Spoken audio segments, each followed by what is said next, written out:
pleased to welcome Gregg Kelly, Head of Consulting Services for Triumph Modular. Triumph just announced a major project for Harvard. It's called the Pagliuca Life Sciences Lab, and it's an expansion of their laboratory research space in Alston near their existing iLab facility in their innovation corridor. So congratulations, Gregg, on reaching that milestone. Well, thanks very much. It was a pretty exciting project, working with a great team between Harvard and the construction manager, architect. It was a nice experience. So this is just one in a series of several projects that Triumph has done for high-profile universities in New England. Is this a shift in direction for the company, or a trend overall? Well, I would like to think it's probably a little of both. I think certainly Triumph has, over the past few years, recognized the need for a variety of space on private college campuses, private schools, and I think that the acceptance and use of this type of space by institutions such as Harvard, Tufts, Williams, MIT, has, in a way, validated, I like to use the word validated, the method. And so it's certainly become much more accepted and recognized as a viable option. Oh, so I guess let's dig into that. Like, why is modular a good option for these types of projects, and why would schools like MIT and Tufts and Harvard be looking to Triumph for a modular approach? Well, for a variety of reasons. I think the speed to occupancy certainly is a key consideration for many of these uses. The less disruption on the campus through the course of construction, the flexibility to add or reduce the size of a building and perhaps even relocate it. And then finally, the option to lease is certainly an attraction as well. So you mentioned there's less disruption. How much of the building is actually made somewhere else? Well, ideally we try to reach 60, 70, even 80% completion off-site. Wow. The reason being that limits the time on-site at a typically much higher labor rates, and of course the disruption to the surrounding community during the construction process. So ideally, to get the full benefit of modular, we generally look to get 60 to 80% complete off-site. Wow.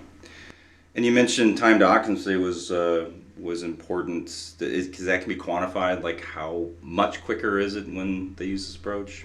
Well, the concurrent construction process is the key. So while we're constructing the building in a factory, all the site improvements, foundations, utilities are being completed concurrent to that factory construction. So typically the building is erected and completed. It's not unusual for that completion to occur within a 3 or 4 month period.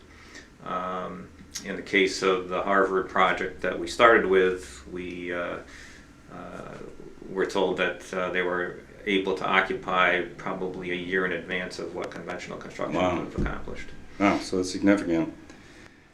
And so this project was out of the ordinary in that it was a really high-end science facility. What did that pose any special or unique challenges? It certainly did in the MEP areas, mechanical, electrical, plumbing areas, along with sprinkler, fire protection, and so on. Much more sophisticated systems as opposed to a typical office or classroom building. So that meant the coordination of those systems throughout the construction process was much more involved and detailed. And how are things today? Is it being used by students, companies? How is it being used? It is. Occupancy was the end of October, beginning of November. As of this date, there are 17 different occupants with 17 different projects going on in the building, which I understand is close to capacity. I think full capacity is around 20 users. So, and that's really just a function of the vetting process on the part of Harvard. They have people lined up to occupy. They're just sorting through the applications for Wow. the So in other words, it's filled an immediate need. Exactly. Yeah. Well, great. Well, it's great to get an overview. I don't know if there are other quick points you'd want to make on how this specific project came together, or what may be kind of in the future. But it's a really interesting one to look at. Yeah, well, I think that because this was a life science building and the complexities we talked about with the MEP systems, this particular building was built in a static method, which is one of two different ways that these buildings are typically constructed. The other being an assembly line process. And so the static build process ensured that things came together much more specifically, and we knew that because it was built off-site basically to that 70% completion we talked about, that when it was removed from the factory and reassembled on-site, it was going to go together properly.